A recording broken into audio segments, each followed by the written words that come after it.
நானும் நிறைய படங்கள்ல இணைஞ்சு பணியாற்றியிருக்கோம்.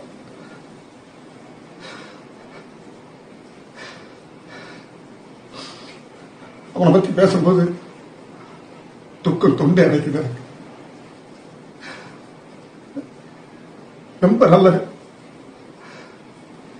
பொதுநல சிந்தனை அதிகமா இருக்கு அவனுக்கு. அப்துல் கலாம் ஐயா கூட நல்ல நெருக்கமா இருப்பான். அதே மாதிரி விழிப்புணர்வு பிரச்சாரம், மரத்தை நடுறது, இப்படி எவ்வளவு விஷயம் பண்ணுவான். ரொம்ப உரிமையான ஆனவன். என்னடா வழிவேலு என்ன விவேக்கம் பேசிட்டு அவரை மாதிரி ஓப்பனா பேசக்கூடிய ஆளே கிடையாது. எத்தனையோ கோடிக்கணக்கான ரசிகர்ல அவன் எனக்கு ஒரு ரசிகர், நான் அவனுக்கு ரசிகர். அவன் பேசுற ஒவ்வொரு வார்த்தையும்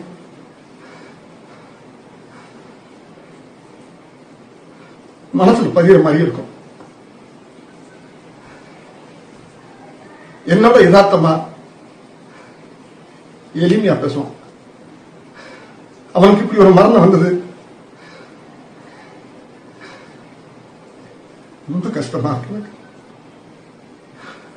என்னால முடியல. இந்த நேரத்தில் நான் என்ன பேசுறேன்னு எனக்கு தெரியல. அவனை நேரில் வந்து பார்த்து அஞ்சல் செலுத்த என்னால முடியல. ஏன்னா நான் இங்க மதுரையில் இருக்கேன், என் தாயாரோட இருக்கேன். நான் என்னுடைய நெஞ்சார்ந்த இரங்கலை தெரிவிச்சுக்கிறேன். நீங்க எல்லாரும் ரொம்ப தைரியமா இருக்கணும். யாரும் மனசு விட்டுறக்கூடாது. விவேக் எங்கேயும் போல உங்களோடதான் இருக்கான். மக்களோட மக்கள் ஆகணும் நிறைஞ்சிருக்கான். மறுபடியும் சொல்றேன்,